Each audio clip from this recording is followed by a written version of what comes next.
Gas, sand, high velocity winds. Incapable of supporting life forms. Does it have to be completely lifeless? Don't tell me you found something. We picked up a minor energy flux reading on one dyno scanner. Are you sure? Maybe the scanner's out of adjustment. I suppose it could be a particle of... We picked up a minor energy flux reading on one dyno scanner. Are you sure? Maybe the scanner's out of adjustment. Are you sure? Maybe the scanner's out of adjustment. Maybe the scanner's out of adjustment. Maybe the scanner's out of adjustment.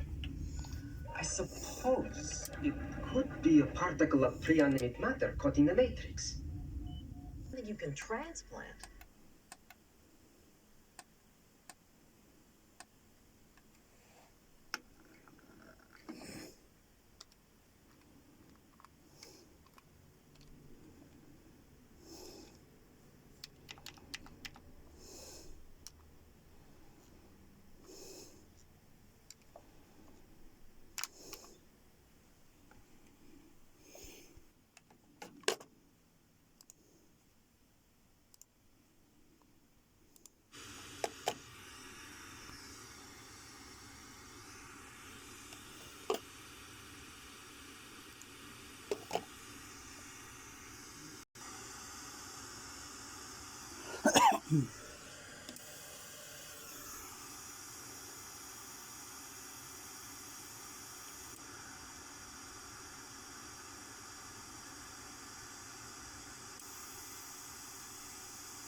So I'm adjusting the levels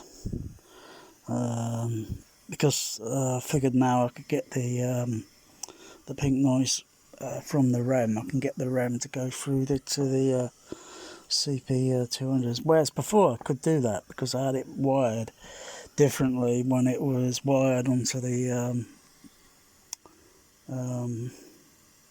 Denon.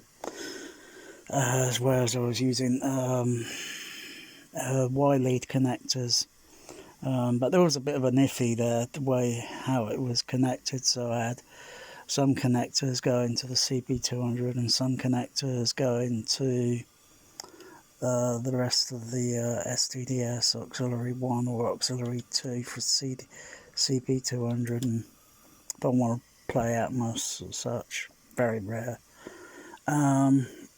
I'd have auxiliary 1 and I'd have auxiliary 1 on there because that's what I'm using for to sum the signal to get the left half, right half for regular surround, but Atmos doesn't need that, or 7.1 doesn't need that because it's discrete side surround and discrete back stereo surround.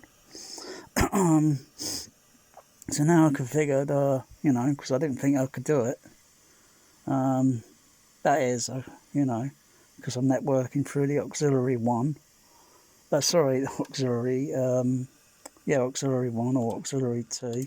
And then the zone output on the Denon, which is set to, if I click, it's set to PC. If I turn it off, pink noise goes out. But I'm still on auxiliary number 1 there. If I go to auxiliary 2, nothing there, nothing, nothing, nothing. And it should work now. And also I had to select all channel stereo one there. So the signal goes out on all channels, and so I could, what I'm doing here is the signal's going through the THX on processor mode. So it's bypass, it's going not on the amplifier return because frequency responses are different there.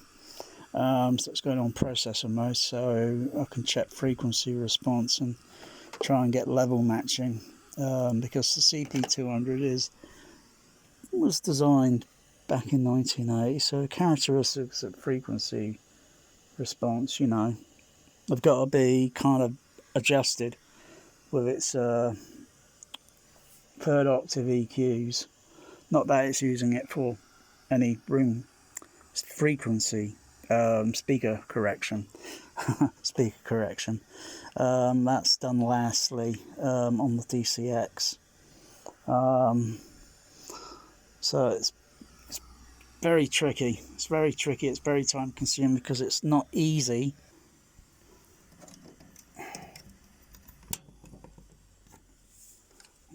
It's not easy because I've got to look at the frequency level between here, auxiliary 1, over to auxiliary 2, and I've got to look at the frequency response, and then it's case of adjusting the bands to get a similar frequency response. So I've got to get it similar in the bass, similar in the middle ranges frequencies, and similar in the high frequency ranges. High frequency ranges are a little bit tricky, but you know, it's a treble boost here, and bass level boost and such. There's also a high frequency boost on the CP200, which gives it a little bit more extra boost, and that's used for the screen channels. It would kind of overtake the Denon in a way, if I wanted some real good high frequency boost. It's just tricky putting these cards back in. Yeah, because they've got to line up with the slides. Okay, so if I pull this, these cards are identical. So one goes for the surrounds, and they're called the remote fader card. And so there's the high frequency boosts. So they're in the downward position at the moment, so the frequency boost is kind of like, theoretically it's kind of like that, and when they're engaged, frequency boost goes up. Doesn't do any of the frequency bands below I think 2 kilohertz too much, maybe a trifle, but then you adjust that, but it gives it a bit of extra boost, so you know, for high highs. So you can perceive those frequencies, particularly when they're going through the screen material, and how close that screen material is to the speakers, or how close the speakers are to the screen material, because it's critical that they're pretty close, and so minimises the effect of kind of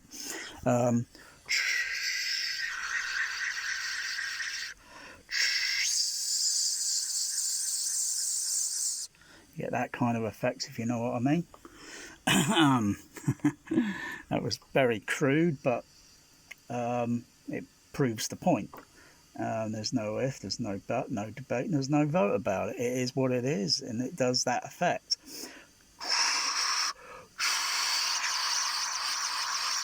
You get that kind of whooshy effect.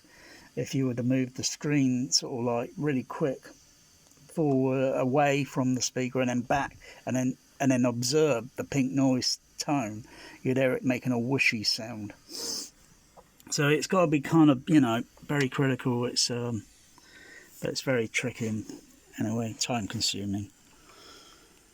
But once it's done, the results are pretty good, and yeah, it's like well, yeah. So at the moment, I'm just got to balance the levels out, so it's a little bit tricky.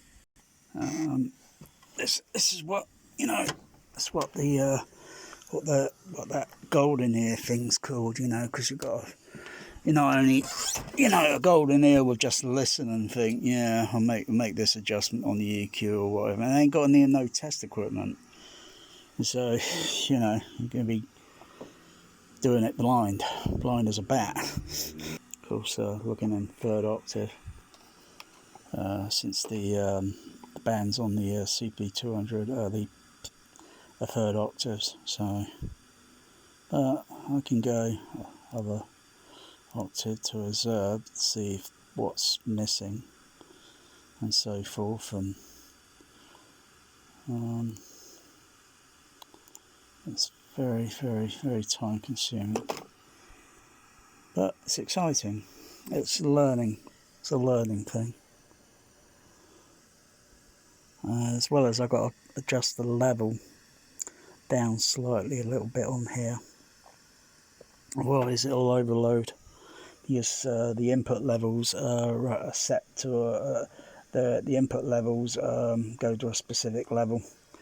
Otherwise the meter frequency meter filter card is located up here. I need to fix the other LEDs on, put some new LED lights on here, and then put a higher resistor to lower the voltage down. So there they are, the meters moving. This one looks a little lazy kind of thing, but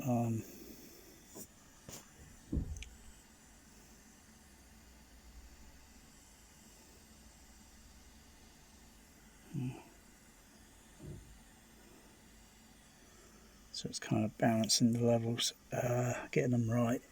I think these levels, because I haven't got the other cards yet for the MPU one, because they do like 2 versions. This is probably like revision number 1. I want to get the later version, which is not really the late version because these are obsolete now. But I'd like to get the other version because it doesn't have these big, I don't know what they're called. They're not capacitors. They look like capacitors. They're not capacitors. Some sort of transformer or regulator. Some sort of. I'm not really familiar with it. It's got a bit of weight to it because of the component.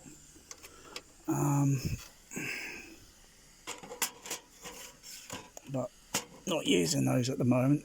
It's all plugged up, ready to play.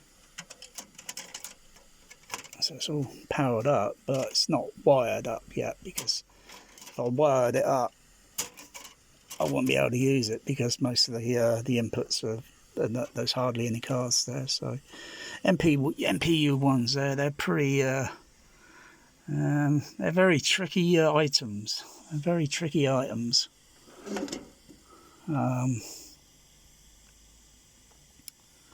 That's what really gives the sound playback in the auditorium. So yeah, it's just like any other sort of pre-out. It's electrical input, so it's a signal that goes in. So it's just like any other preamplifier. Impedance and such is, it's just got to be figured out, but it's doable. I've seen other CP200s, and they have I think a one setup I've seen. It had an additional accessory unit. So what that's used for, I have no idea, because depending on how it's formatted, because these formatting codes and how you do channel configurations and such,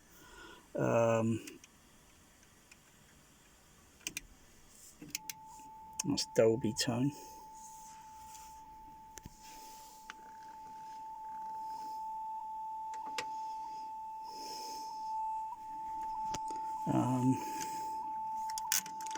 These can be formatted to, well, there's no format for 0, 0.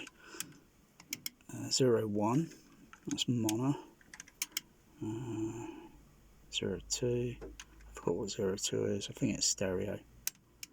And I think that might be stereo LCR without matrix around. And that's typically the format for, say, like Star Wars, or format 04 Dolby Stereo. 05 is not programmed in. That would be commonly used for Dolby SR, whereas 04 is commonly Dolby A-type. But doesn't matter, because you can switch the noise reduction cards around. You can switch the cards out and then put SR cards in. But if there's an adapter, an SRA5, which I've got several, that will be wired in a specific way. So, and then when it's the wiring's got to be done, as well as the down here on the format card. Where is it? Non-sync, I think it's this card. It's not the bus card, no. Just trying to see if I've forgotten. I think it's one of the. It's not non-sync. It'd be either the this card or this card here, or I think that card, because you've got optical, magnetic 35 and 70 magnetic stripe. If I pull this, you got a series of diodes. Diodes are wired in just one way, because voltage flow goes through one way. They got to be specifically positioned, soldered in, to give the extra format.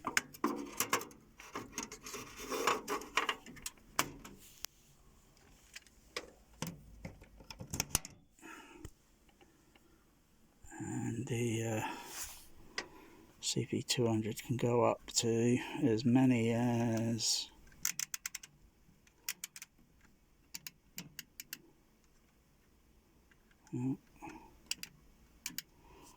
go up as many as 99 formats, but that's not programmed in. That's why it's flashing.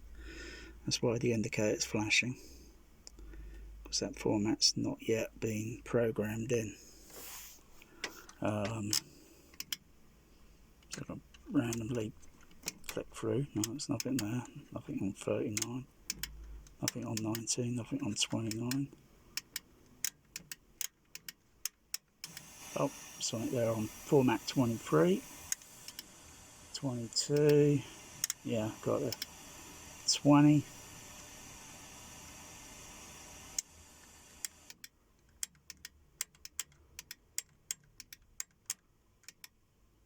Let's see. It's very easy. So, yeah. This might be an old processor, but it's one of the best cinema processors made. That doesn't include a Trinov, because a Trinov is not a cinema processor.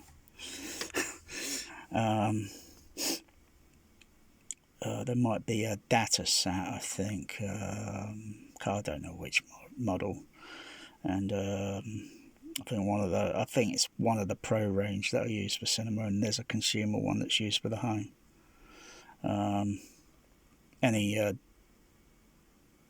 Most other processors are kind of utilising the codecs of Dolby or DDS or I don't know, Aura 3D, all thrown into one processor, whereas other processors are specifically, they just keep to themselves. Like Dolby don't want anything to. I think someone said they don't want anything to do with DDS. Yeah. I thought one time, that, if they had problems, they'd try and help each other out, But I suppose it's competing sort of thing, market, But they were not exactly the first ones to be around. There's RCA, there's Westrex, Vodafone. But until things improved, this brand has been around since late 1960s, but then that was for music industry, and then they got involved in film industry during the early 1970s, and since then I think it's a bit of both music and the film industry.